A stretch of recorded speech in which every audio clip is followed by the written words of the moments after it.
Here are the energies for the month of Leo. Leo is when the sun passes through the constellation of Leo and tends to be around the 22nd of July to the 22nd of August. Leo is ruled by the sun, and the sun is the centre of our solar system.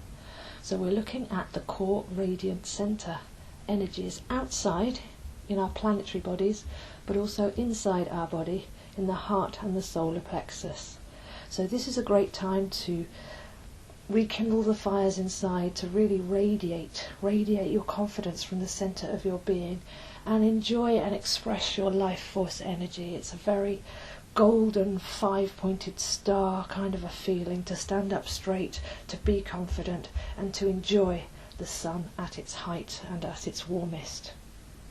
We know that soon we'll be going into autumn, so this is also slightly tinted with a sad aspect.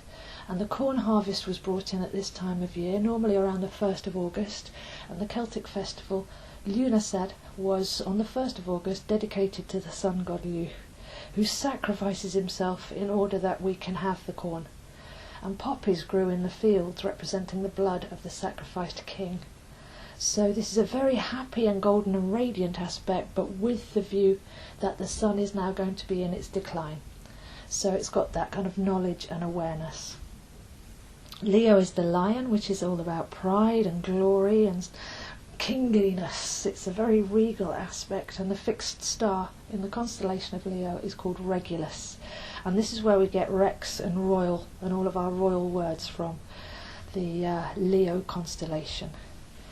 So as soon as the sun moves into Leo on the 22nd of July, we immediately have the first of two full moons in Aquarius. This one falls at 0 degrees, and it's almost like an initiation into the Aquarian energies. So Aquarius is opposite Leo in the zodiac and is the man, the Iceman. So we have the Iceman of Aquarius with the warm heart of the lion and the sovereign aspect, and that's what the axis of Leo and Aquarius is all about. Possibly correlating to the Sphinx, which is a lion with a man's face. So when the Sphinx was aligned to the constellation Leo rising in the age of Leo, we're now looking at the opposite. We're in the age of Aquarius, so we're working on the similar axis but looking at it from the other side. And it's said by many that the age of Aquarius is when we start to turn upwards and return to our full glory. So this month it's all about realizing your sovereign self and realizing that your heart, which is the element that Leo resides in our bodies, is a giant transmitter receiver sending out waves for miles. So if you want to see change in the outside world, it's important to set your dial from the inside so that you can see those changes reflected on the outside. So the responsibility of Aquarius, especially under this very prominent Aquarian full moon, is to say, set your tone, be the change that you want to see. Take responsibility for what frequency you're transmitting from your heart centre, and if everybody did this, then the world would automatically change on the outside. So we're heading towards very, very positive times, because Aquarius is all about positivity. Coming at the time of February, Aquarius is the visionary that can see past the snows and to the new era. Aquarius is ruled by Uranus, and Uranus is actually knocked off its axis and actually rotates with its rings going in a north-south direction, whereas a planet like Saturn rotates with its rings going in an east-west direction. And this is what gives Aquarians the characteristic of being a bit laid back and eccentric. So this full moon in Aquarius is a chance to look beyond the obvious, to be a bit eccentric. And the planet Uranus has just gone retrograde, which means we go inwards and look at our inner wiring and look at our inner responsibilities. So this will be a great time to see into other dimensions, to look at the impossible or the improbable, to imagine bigger and to break the mould of the mundane, to be a bit eccentric, to be a rebel. Rebellion is rebel lion, and I feel that this goes very well with Aquarius and Leo. So the rebellious, challenging, let's break what's outdated and old and bring in some visionary new energies under this Aquarius full moon. We then go to the Leo new moon, which is on the 6th of August. And a new moon is when the sun and the moon are in the same sign.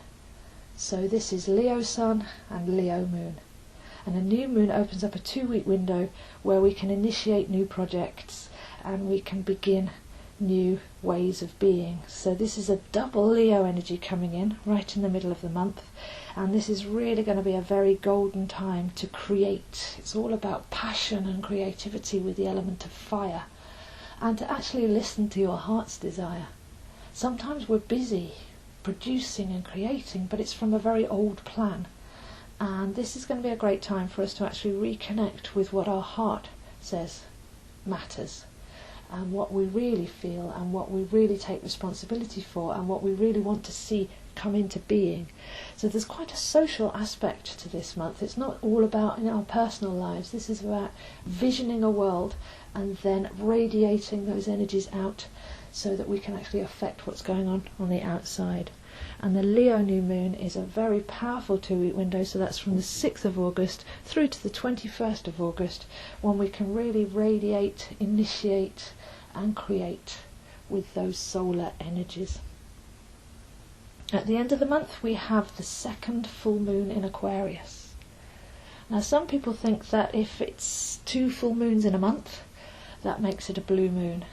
But this is in debate, because it used to be that there would be 4 full moons within a season, and then it got tuned down into 2 full moons within a month. So you'll hear the term blue moon, which is fine, but the real message of this full moon is actually a bit bigger than that, because where we initiated and where we began the Aquarian beingness, when we had the full moon at 0 degrees Aquarius, the bookend full moon at 28 degrees Aquarius is going to show you whether you've passed the initiation, whether you've kept those heart frequencies high enough, whether you're actively having a changing effect from the inside out, whether you actually have a comprehensive vision of how you'd like the world to be, and whether you're prepared to break the rules and challenge what you've been told in order to get free and create this new beingness that's coming in. So the full moon in Aquarius at the end of the month on the 21st is going to be a bit of a reflective one. Have we done the job? Do we feel the vision? Do we feel empowered and authoritative enough to actually make those changes? Or are we just dealing with concepts of, oh, it's a nice thought that we change our world, but I can't really do that. So some people will actually feel like they've received initiation level 1 by the time we get to the 2nd full moon in Aquarius, and then we go on to level 2. So this is a really exciting age of Aquarius, responsible, eccentric, modern month, where we can really start to apply some of the revealing quantum sciences that date all the way back to the mystery school teachings, where we can really start to live and apply them and feel coherent, authoritative, majestic. Majesty is another regal word that comes in when the sun is in Leo. So see if we can concentrate this month on your regal self, on the inner sun, and on that transmitter receiver that is your heart center, and on the frequencies that are the zigzags of the Aquarian glyph, and see if we can really tune in to create a holistic vision going forwards, not just for ourselves but for everyone. We're going to see a lot of rebellion, we're going to see a lot of warfare, we're going to see a lot of craziness going on in the news, but that's just an external illusion. If you can keep it tuned to the heart centre this month, then you'll easily pass this initiation and start to live in a totally different fashion. So those are the main energies for the month of Leo, and I'll see you next month.